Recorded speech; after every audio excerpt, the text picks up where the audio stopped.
really started in 1999 when Steve and Jean Case first made the gift to the Case Middle School to honor their parents. We gathered the K-8 faculty and we announced the gift to the Case Middle School, but also said really over the next 15 or 20 years we'll be rebuilding the K-8 part of the school. When we were doing the middle school and also K1 and now 2-5, they told them that few of us in our careers as professional educators have an opportunity to build or reimagine a new learning environment. This process has been really powerful because it started with everyone involved. So for the past 2.5 or 3 years, everyone in 2-5, everyone who has anything to do with a 2nd through 5th grader, specialist teacher, classroom teacher, has participated in activities to define what is our vision for an experience for a child passing through these grades. We actually spent a professional development day and we engaged our whole 2 through 5 faculty and design thinking experience. The first step of the process was the looking out. It was part of the ethnographic study, and we took a team to San Francisco. And we looked at schools. We talked to students at Stanford. We went to the design school. We went to the Children's Museum, and I think lots of us, myself included, we came out of that thinking like, that should be school. I mean, just this place where kids could contemplate and just let their curiosity flow forth, but also come out of it with substantive skill sets. So just as we were going through the design thinking experience, we were in the early stages ourselves of really understanding the potential and the power of an inquiry-based model, where we just create more room in the curriculum for the questions of the students to guide the course of instruction. Inquiry and learning always, to me, starts out with foundational knowledge and skills. But once students have those skills, those building blocks, then you say, what do you want to do with them? Previously, I decided what they did with them. Nowadays, it's, okay, you have these reading and writing skills. What do you want to do with them? What interests you? How are you going to apply them? It's like giving them the Lego blocks before and telling them you are going to build a castle, versus now giving them the Lego blocks and saying, what do you want to build? And what's constantly amazing to me about inquiry is when you give kids those building blocks and you let them go, they invariably build something you either couldn't have imagined, you couldn't have predicted, that is just so enjoyable and fulfilling for them as well as for you. What we know about learning and kids and the neurology is that kids are social, they like to work in groups, they like to collaborate, and the spaces that we've had before have been contained classrooms with 1, maybe 2 teachers in that classroom. Now we're trying to open up those classrooms, allow for kids to maybe work with multiple adults that are helping them answer questions. Inquiry learning is really a pathway to helping us personalize the learning experience for kids. So the spaces that we're designing are far more flexible, they're adaptable to the different learning needs of the kids. So we're not going to have proprietary spaces anymore. We're going to have spaces where kids feel like they're part of a community of learners. You know, we're talking about studios formerly known as classrooms. And I think lessons learned. You know, one of the best design features of the Case Middle School are the movable walls. And then that carried forward in the Omidyar our K1 neighborhood, where we've got kindergartners and first graders together and blending the learning that frees us up from rigid chronological age groups. It expands what we can do with our groupings and better enables us to meet the needs of individual children.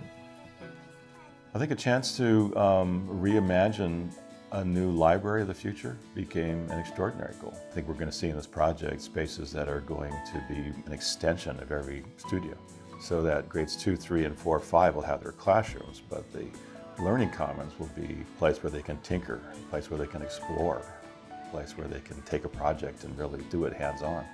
I think the K-8 Learning Commons will be the instructional hub of the entire junior school. Not only does it build on AIM, but how it combines the function of the top floor, which will be where the narrative takes place. That's information, that's story, that's inspiration. Downstairs will be where kids can take what they learn, or kids can take what they thought of, or kids can take an idea, and they can go downstairs and they can develop it, they can prototype it, they can build it, they can manipulate it. The complexity of the problems these next generation of students will have to solve will require them to be able to come up with solutions that are tangible and implementable. And the only way to know that is you got to prototype them and you got to test them. Is this new learning commons, which will be different from our notion of what was a library, extends, enhances, and enables inquiry learning.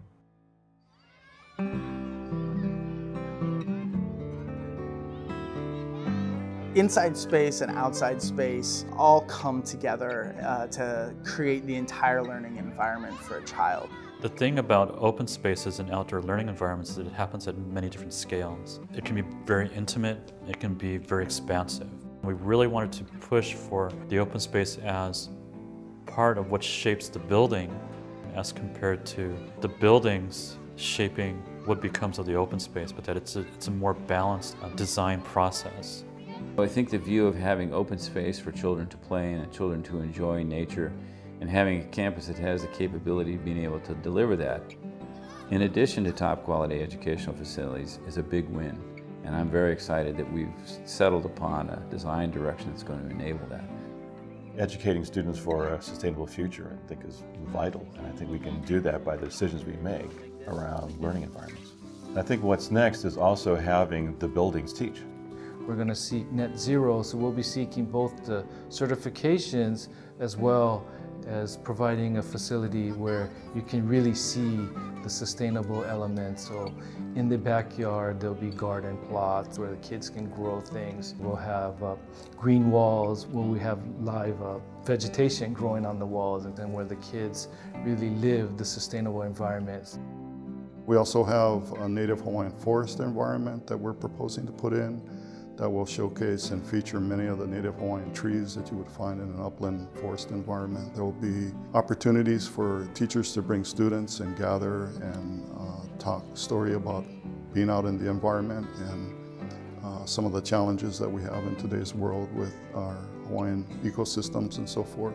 We saw a tremendous opportunity to really open the campus up to Kapuanaho and really make an effort to kind of embrace Kapuanaho and the lily pond and the waters that come from it. And we're hoping to take the water from the lily pond and feed a number of kalo terraces that are along the way that can tie into the various Hawaiiana studies that are part of the curriculum. What made this last planning more challenging but also more fulfilling was this notion of one system, of one campus. Kapuanaho, the living spring, the lily pond, is the historic, geographic, spiritual center of the campus. So we have a chance in redesigning buildings around the lily pond as the vai, the water, Rocky Hill as our own mountains. And so we have this ahupua'a within an ahupua'a that we can call Kapuanaho. So the notion of a new spring that constantly renews and sustains itself is really a great metaphor for teaching and learning. And so a chance to connect all of our children, but also connect them to the past through the land and through the teaching environments, I think is a great opportunity.